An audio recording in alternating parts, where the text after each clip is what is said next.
मेरे पास में यहाँ पर एक स्टार्टर है। इस वाले स्टार्टर को चालू करने के लिए स्टार्ट पुश बटन का इस्तेमाल किया जा रहा है और बंद करने के लिए स्टॉप पुश बटन का इस्तेमाल किया जा रहा है। अब मैं यहाँ पे ये चाहता हूँ कि ये जो स्टार्टर है, इस वाले स्टार्टर को एक लिमिट स्विच के जरिए भी चालू कर सके। मतलब कि लिमिट स्विच जैसे ही ऑपरेट होगा, मेरा जो स्टार्टर है वो स्टार्टर चालू हो जाना चाहिए और बंद करने के लिए स्टॉप पुश बटन का इस्तेमाल किया जाएगा। तो यदि हमें किसी भी स्टार्टर के साथ में लिमिट स्विच का कनेक्शन करना हो, वो भी किसी भी कॉन्टैक्टर को चालू बंद करने के लिए, तो हम क्या करते हैं, जो हमारा लिमिट स्विच है उस लिमिट स्विच का जो एन ऑफ कॉन्टैक्ट होती है, जैसे कि मैं इस वाले लिमिट स्विच को ओपन करके दिखाऊं तो आप देखोगे यहाँ पे टोटल 2 कॉन्टैक्ट दिया गया है। एक तो ये वाला कॉन्टैक्ट हो गया, दूसरा ये वाली। ये जो कॉन्टैक्ट है ये कॉन्टैक्ट होता है एनसी कॉन्टैक्ट और ये वाला होता है एनओ कॉन्टैक्ट।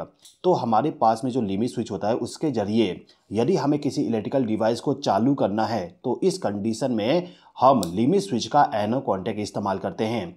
तो एनओ कॉन्टैक्ट के साथ मैंने यहाँ पे 2 वायर को कनेक्ट कर दिया हूँ।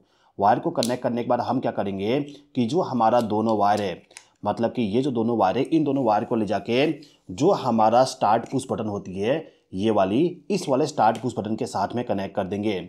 आप देखोगे यहाँ पे ऑलरेडी इनकमिंग पावर सप्लाई दिया गया है और इसके आउटपुट टर्मिनल से वायर जा रहा है कॉन्टैक्टर को चालू करने के लिए। तो हम क्या करेंगे, ये जो दोनों वायर है इन दोनों वायर को लेके आएंगे और इन्हीं 2 टर्मिनल के साथ इसको भी हम कनेक्ट कर देंगे। इस प्रकार से कनेक्ट करने के बाद एक बार हम इसका टेस्टिंग कर लेते हैं।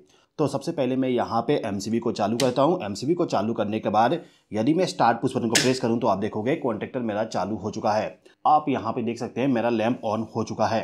अब यदि मैं यहाँ पे स्टॉप पुश बटन को प्रेस करूँ तो contactor of, start push button को प्रेस करूँ तो कॉन्टैक्टर चालू। अब मैं यहाँ पे इसको बंद करता हूँ। बंद करने के बाद लिमिट स्विच को एक बार ऑपरेट करवाता हूँ। तो इसको ऑपरेट करवाते ही आप देखोगे यहाँ पे मेरा कॉन्टैक्टर चालू हो चुका है और स्टॉप पुश बटन को प्रेस करके मैं इसको बंद कर सकता हूँ। तो फिलहाल के टाइम पे इस वाले कॉन्टैक्टर को मैं स्टार्ट पुश बटन के जरिए भी चालू कर सकता हूँ। इसके अलावा लिमिट स्विच को ऑपरेट करवा के भी चालू कर सकता हूँ। अब यदि हमें यहाँ पे कुछ ऐसा करना है जिसमें क्या होगा, इस वाले कॉन्टैक्टर को, मतलब कि जो हमारा स्टार्टर है, इसको हम केवल एक जगह से ही चालू कर सके, मतलब कि एक टाइम पे एक जगह से ऑपरेट करवा सके, ऐसा हमें ऑप्शन ऐड करना है। तो यदि आपको यहाँ पे ये सिलेक्शन करना है कि कौन सी जगह से आपको कॉन्टैक्टर को चालू करना है, तो इसके लिए हमें इस प्रकार का सेलेक्टर स्विच का इस्तेमाल करना होता है। ये जो सेलेक्टर स्विच है, इस सेलेक्टर स्विच का हम इस्तेमाल इस प्रकार से करेंगे जिससे कि यदि मैं इस वाले सेलेक्टर स्विच को इस तरफ करूं तो हमारा जो ये वाला स्टार्ट पुश बटन है इसके जरिए कॉन्टैक्टर को मैं चालू कर सकूं। मतलब कि इसको प्रेस किया, कॉन्टैक्टर चालू हो जाना चाहिए यदि ये सेलेक्टर स्विच इस तरफ रहेगा। इसके बाद यदि मैं इस वाले सेलेक्टर स्विच को इस तरफ रोटेट कर दूं तो इस कंडीशन में ये जो मेरे पास में लिमिट स्विच है इसके जरिए ही केवल मेरा कॉन्टैक्टर चालू होना चाहिए। इस वाले स्टार्ट पुश बटन के जरिए ये कॉन्टैक्टर चालू नहीं होगा। तो किस प्रकार से हम इस वाले सर्किट में इस वाले सेलेक्टर स्विच का पूरा कनेक्शन करेंगे, चलिए इसको भी हम एक बार समझ लेते हैं। तो देखिए दोस्तों, अभी के टाइम पे जो हमारा यहाँ से पावर सप्लाई जो निकल रहा है वो डायरेक्टली जा रहा है इस वाले कॉन्टैक्टर के A1 टर्मिनल पे। तो हम क्या करेंगे कि ये जो सेलेक्टर स्विच है, इस सेलेक्टर स्विच को आउटपुट पावर सप्लाई के साथ कनेक्ट कर देंगे।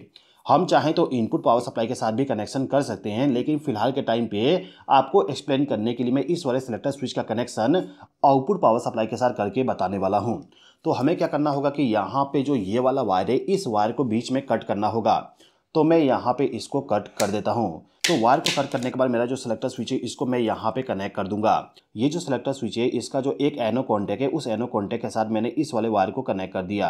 अब ये जो दूसरा वायर है इसको मैं आउटपुट टर्मिनल के साथ कनेक्ट कर दूंगा। मतलब कि इस सेलेक्टर स्विच का जो एक एनो कॉन्टैक्ट है उसका इस्तेमाल मैंने कर दिया इस वाले स्टार्ट पुश बटन के लिए।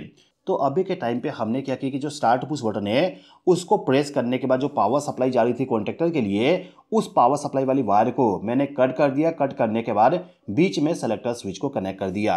अब ये जो हमारा लिमिट स्विच है इसको जब हम ऑपरेट करवाते हैं तो ऑपरेट करवाने के बाद जिस वायर से पावर सप्लाई आती है, जैसे कि इस लिमिट स्विच को ऑपरेट करवाएंगे तो यहाँ से पावर सप्लाई आएगा, तो इस पावर सप्लाई को ले जाके हम डायरेक्टली सेलेक्टर स्विच के साथ कनेक्ट कर देंगे।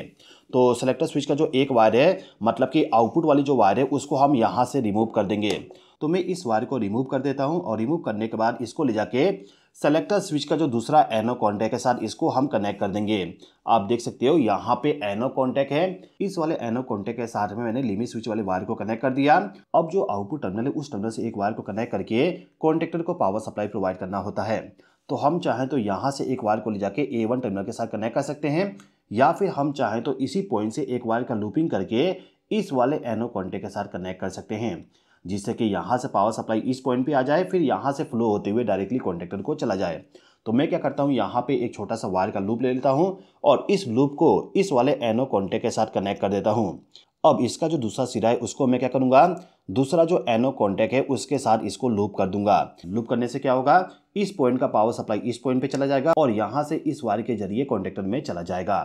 तो इस वाले स्टार्टर का पूरा कनेक्शन हमने कर दिए हैं। इसमें जो वायरिंग किया गया उस वायरिंग का पूरा सर्किट डायग्राम आप यहाँ पे देख सकती हो। ये जो आप सर्किट डायग्राम देख रहे हो, इस सर्किट डायग्राम को मैंने मेरा जो कोर्स है इलेक्ट्रिकल वायरिंग मास्टर कोर्स, उस वाले कोर्स में मैंने पूरा डिटेल से एक्सप्लेन कर दिया था। उस वाले कोर्स में मैंने पूरा डिटेल से ये बताया हूँ कि जो हमारा सेलेक्टर स्विच है उसको यदि हमें आउटपुट में कनेक्ट करना है तो किस प्रकार से कनेक्ट करेंगे, इनपुट में कनेक्ट करना हो तो किस प्रकार से कनेक्ट करेंगे। इसके अलावा यदि हमें सेलेक्टर स्विच को कहीं और पे इस्तेमाल करना है तो वहाँ पे किस प्रकार से इसका वायरिंग करेंगे, वो पूरा डिटेल से एक्सप्लेन किया हूँ।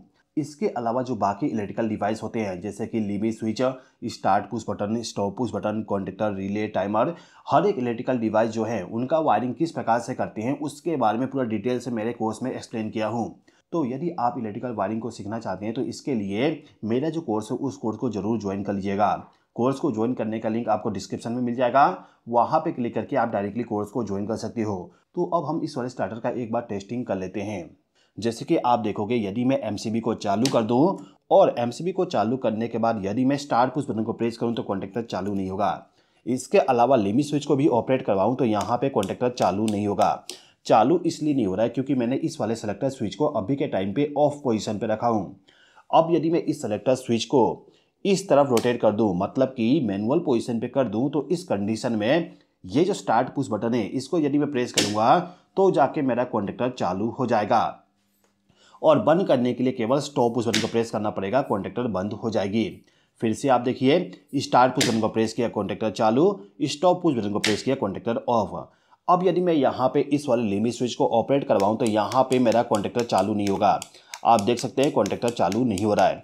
ये कॉन्टैक्टर मेरा चालू इसलिए नहीं हो रहा है क्योंकि हमने इस वाले सेलेक्टर स्विच को मैनुअल पोजीशन पे सेलेक्ट करके रखे हैं। यदि मैं इस वाले सेलेक्टर स्विच को ऑटो पोजीशन पे सेलेक्ट कर दूं, मतलब कि यदि मैं इसको इस तरफ कर दूं तो इस कंडीशन में स्टार्ट पुश बटन के जरिए ये चालू नहीं होगा, केवल मेरा जो लिमिट स्विच है उसके जरिए चालू होगा। जैसे कि आप देख सकते हो यहाँ पे कॉन्टैक्टर चालू हो चुका है। इसको बंद कर देता हूँ, फिर से एक बार चालू करके आपको दिखा देता हूँ। आप देख सकते हो कॉन्टैक्टर चालू हो चुका है। उम्मीद करता हूँ कि ये वीडियो आपको पसंद आया होगा। वीडियो पसंद आए तो लाइक कर दीजिएगा। चैनल को यदि आपने सब्सक्राइब नहीं किया तो सब्सक्राइब भी कर लीजिएगा। इस वीडियो को देखने के लिए धन्यवाद।